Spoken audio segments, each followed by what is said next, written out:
Hello friends, welcome back to my YouTube channel Rathore review.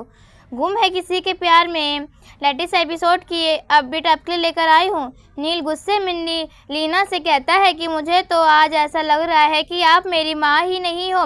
Leena इससे उसके शब्द से बुरी तरह आहत होती है। वह मन ही मन सोचती है कि भले ही उसने नील को जन्म नहीं दिया, लेकिन उसे एक सगे बेटे से ही बढ़कर प्यार दिया। फिर भी नील ने ऐसा कैसे कह दिया। तभी विनोद नील से पूछता है कि वह उस औरत को क्यों दुख पहुंचाता है, उसने जिसने उसे हमेशा बेशुमार प्यार दिया है। विनोद करता है वह फिर से वही नील बन जाए जैसा भी पहले था। नील कहता है कि मैं पुराने नील कभी नहीं बन सकता। जब मेरी ज़िंदगी ही पुरानी वाली नहीं रही, मैं पुराने वाले नील कैसे बन जाऊं। वह पुराना नील तो तेज हुई साथ ही मर गया। यह कहकर नील वहाँ चला जाता है। लीना फूट फूट कर रोने लगती है और विनोद उसे संभालता है। दूसरी तरफ सभी श्रीचंदन से मिलती है, बताती है कि उसे रिद्धि की कॉलेज की फीस भरने के लिए पैसे मदद चाहिए। आज फीस जमा करने के लिए आखिरी दिन है। श्रीचंदन बिना समय गवाए चेक करने लगती है और रकम पूछता है। वह कहती है कि मैं चेक करके देता हूँ, अकाउंट तुम लिख देना।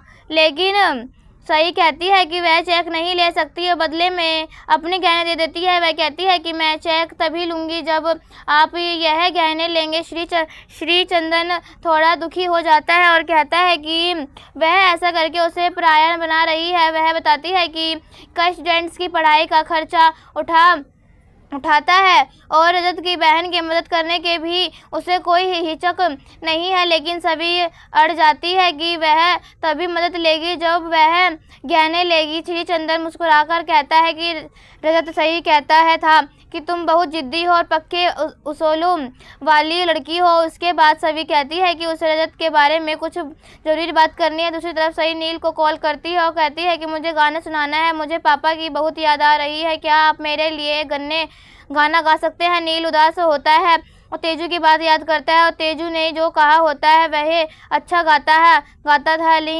नील सही को बताता है कि तेजवनी ने मुझसे कहा था कि मैं बहुत अच्छा लगाता हूँ। इस पर सही कहती है अपनी तेजस्वी के लिए ही गाना गा दो। नील के आखिर मान जाता है और इधर सभी श्रीचंदन से पूछती है कि क्या तुम्हें रजत के दिवालिया होने की पता चली है। श्रीचंदन बताता है कि उसे सब पता था और उसने रजत को मदद की पेशकश भी की थी, लेकिन रजत ने मना कर दिया था। श्रीचंदन सही से पूछता है कि तुम्हें किसी की भी चीज़ की ज़रूरत हो तो तुम बेझिझक अपने भाई से बोल सकती हो। इसके बाद सही पूछती है कि क्या रजत की मौत का बिजनेस से कोई कनेक्शन हो सकता है। श्रीचंदन कहता है कि इस बारे में मुझे कुछ नहीं पता, लेकिन इस बात के दावे के साथ कह सकता हूँ कि रजत का दूर दूर तक किसी भी गैर कानूनी आदमी से कोई संबंध नहीं था। सभी कहती है कि पुलिस के नाते मुझे ऐसा लग रहा है कि जो दिख रहा है वह बात उसके कोई ज़्यादा गहरी और पेचीदा है। श्रीचंदन कहता है कि यह सब मैं नहीं जानता, लेकिन रजत के जाने के बाद पूरी जिम्मेदारी सिर्फ तुम पर और मेरे हमेशा तुम्हारे साथ हूँ। सभी उसे धन्यवाद कहती है और वहाँ चली जाती है। दूसरी तरफ नील सही के लिए गाना गाता है और सही नील का गाना सुनकर खुश होती है। जीतू उसे देखता है और सोचता है कि तेजस्विनी के जाने के बाद नील को पहली बार इतना खुश देखा है। पता नहीं यह कैसे बात कर रहा है, लेकिन महादेव करे कि यह ऐसे ही खुश रहे। भगवान से नील की खुशी की दुआ करता है। इधर सही नील का गाना सुनती है, सो जाती है। दूसरी तरफ श्रीचंदन एक मृत शरीर की जांच कर रहा होता है।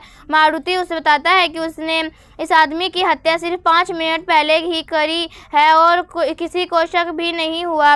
उस आदमी श्रीचंदन से 1 लाख का लोन लिया होता है। श्रीचंदन कहता है कि इस आदमी से सभी शरीर के अंग निकाल लो। वह गुरूर से कहता है कि सब जानते हैं कि श्रीचंदन घोयल का पैसा खाने वाले आदमी बिना पैसे चुकाए मर नहीं सकते। मैं उनकी लाश में भी पैसे वसूल करता हूँ। इतने में इसके बाद मारुति पूछता है कि अभी आपके साथ अभी भी वही पुलिस वाली थी जिसने आपका सारा धंधा खराब किया था। तभी श्रीचंदन गुस्से में कहता है उसने मेरी बरसों की मेहनत बर्बाद की है। मैंने बड़े मुश्किल से ह्यूमन ट्रैफिकिंग का नाम पूरा धंधा स्टेटमेंट ढंग से शुरू किया था, लेकिन उस एसीपी सभी ने अपने ऑपरेशन से अब कुछ बर्बाद कर दिया। हमें पता चलता है कि सभी ने जिन बच्चों को बचाया था वह श्री चंदन के धंधे का हिस्सा थे। मारुति पूछता है कि आप सभी की मदद क्यों कर रहे हैं। श्री चंदन कहता है कि दुश्मन को अपने करीब रखना चाहिए, मेरी दुश्मनी उनके पूरे परिवार से है। श्री चंदन कहता है कि तभी सभी के परिवार ने मेरा बहुत कुछ बिगाड़ा है, अभी तो सिर्फ रजत गया है, एक करके पूरा सबको जाना पड़ेगा। दूसरी तरफ नील चेक करता है कि क्या सही सो गई। जब उसे कोई जवाब नहीं मिलता तो वह मान लेता है कि सही सो चुकी है और कॉल कट कर देता है। नील तेजस्वी को याद करता है और कहता है कि काश उस दिन मैं तेजस्वी के कहने पर रुक जाता तो आज जिंदगी कुछ और होती। दूसरी तरफ सभी घर लौटती है। रिद्धि उसे कहती है कि वह बच्चे के साथ सो जाएगी और खुद अपने कमरे में चली जाती है और सभी देखती है कि नींद में सही रजत से बात करती है, जिससे सुनकर सभी की आंखों में आंसू आ जाते हैं। वो चुपचाप रोने लगती है और रजत को यादों में खो जाती है। रजत की याद उसके दिल को तोड़ देती है। अगली सुबह सभी सही को स्कूल जाने के लिए तैयार करती है। रिद्धि कहती है कि सभी की आन को तैयार कर दे और वह सही को स्कूल छोड़ देगी। तभी सभी रिद्धि को बताती है कि उसकी फीस जमा हो चुकी है। रिद्धि काफ़ी खुश हो जाती है और सभी को धन्यवाद कहती है। इसी बीच रिद्धि पूछती है कि जब वह नहीं रहेगी तो बच्चों की देखभाल कौन करेगा। सभी मुस्कुराकर कहती है कि तुम चिंता मत करो, मैं सब संभाल लूँगी। तभी तारा और भाग्यश्री वहां आ जाती है। बच्चों की बिगड़ी सेहत के लिए जो सभी को जिम्मेदार ठहराती है। सभी कहती है कि कियान को दवाई दे दी थी, वह जल्दी ही ठीक हो जाएगा। तभी तारा ताना मारती है कि वह तो ठीक हो गई जाएगी, लेकिन तुमने तो यह सोच कि उसकी तबीयत खराब क्यों हुई। तारा भाग्यश्री से कहती है कि एक तरफ मैं हूँ जो माँ बनने तरस रही हूँ और एक तरफ सभी जिसके पास 2 बच्चे हैं फिर भी उनकी कदर नहीं है रही। तारा फैसला करती है कि वह भी बच्चे प्लान करेगी, लेकिन भाग्यश्री को समझाती है कि अब ही सही नहीं है, पहले उसकी तबीयत ठीक हो जाए उसके बाद बच्चा प्लान करते हैं। तारा उसके गुस्से में कहती है कि ठीक है मैं, लेकिन सभी इसके इरादे ठीक नहीं हैं। तारा गुस्से में सीन क्रिकेट करती है और कहती है कि सभी को रजत के बिजनेस में इतनी दिलचस्पी लेने की कोई ज़रूरत नहीं थी।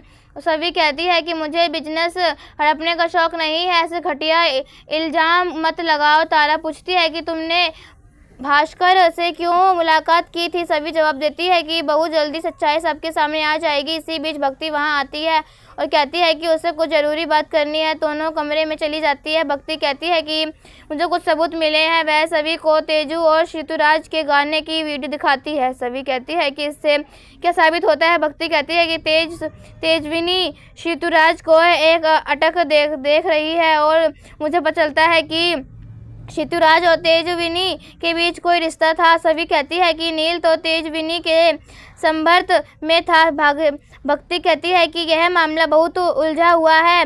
क्राइम सीन से जो गिटार का प्लेटम मिला था वह शायद ऋतुराज का ही हो सकता है। सभी कहते हैं कि अगर अब लगता है कि मुझे रजत के कातिल को पता लगाना ही पड़ेगा। वह भक्ति के साथ जाने लगता है। तभी क्यान रोकने लगती है और सभी को रुक जाती है। भाग्यश्री आती है और ताना मारती है कि क्या फिर वह से अपने बेटे को रोते हुए छोड़कर बाहर चली जा रही है। सभी जवाब देती है कि नहीं, मैं क्यान को अपने साथ लेकर जाऊंगी। वह क्यान को बेबी केयरिंग बेल्ट में बैठाकर जाने लगती है, तैयार होती है। इसी साथ एपिसोड ख़त्म हो जाता है। अगले एपिसोड में देखने को मिलेगा कि नितिन सभी को उसकी नौकरी से सस्पेंड करवा देता है, लेकिन सभी हार नहीं मानती। वह नील के साथ मिलकर अपने प्यार में के लिए इंसाफ की लड़ाई लड़ने का फैसला करती है और साथ मांगती है और यहीं पर एपिसोड ख़त्म हो जाता है। ऐसी ही वीडियो देखने के लिए राठौर रिव्यू चैनल सब्सक्राइब करें एंड वीडियो को लाइक करें। तब तक के लिए बाय बाय।